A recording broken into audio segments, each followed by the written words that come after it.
అంబేద్కర్ జయంతి ఉత్సవాలను తెలంగాణ ప్రభుత్వం అధికారికంగా నిర్వహిస్తోంది. ట్యాంక్ బండ్ వద్ద ఉన్న అంబేద్కర్ విగ్రహానికి ప్రజాప్రతినిధులు పూలమాలలు వేసి నివాళులర్పిస్తున్నారు. అయితే సీఎం కేసీఆర్ అంబేద్కర్ విగ్రహం వద్దకు రాకపోవడం పట్ల విమర్శలు వస్తున్నాయి. సీఎం వైఖరి పట్ల దళిత సంఘాలు నిరసనకు దిగాయి. దళిత సంఘాల నిరసనకు సంబంధించి మరిన్ని వివరాలు మా ప్రతినిధి సతీష్ అందిస్తారు.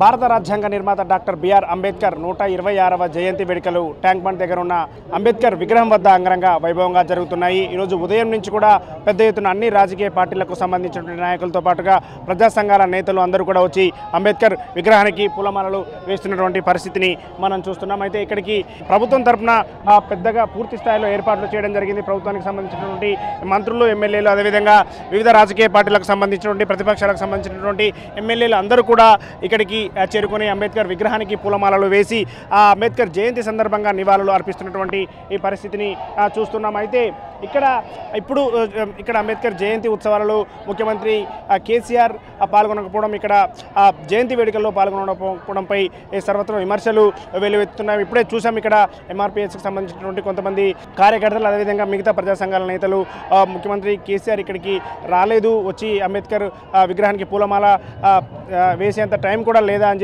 చెప్తున్నారు. అదేవిధంగా మనం ఈ మధ్యకాలంలో చూసుకుంటే మహాత్మా జ్యోతిరావు పూలే జయంతి వేడుకల్లో కావచ్చు, మిగతా జాతీయ స్థాయి నేతల ఏ జయంతి వేడుకల్లో కూడా ముఖ్యమంత్రి కేసీఆర్ పాల్గొనలేదని చెప్పి కూడా చెప్తున్నారు. ఓవరాల్గా చూసుకుంటే మాత్రం అంబేద్కర్ జయంతి వేడుకల్ని ప్రభుత్వం ఇంత ప్రతిష్టాత్మకంగా తీసుకొని ఆ వేడుకలు సెలబ్రేట్ చేస్తున్నప్పటికీ కూడా ముఖ్యమంత్రి కేసీఆర్ స్వయంగా పాల్గొనకపోవడంపై కొంత విమర్శలు వస్తున్నాయనేది మాత్రం ఇక్కడ చూస్తూ ఉన్నాం. కెమెరా పర్సన్ ఆర్కేతో సతీష్ కుమార్, HMTV, హైదరాబాద్.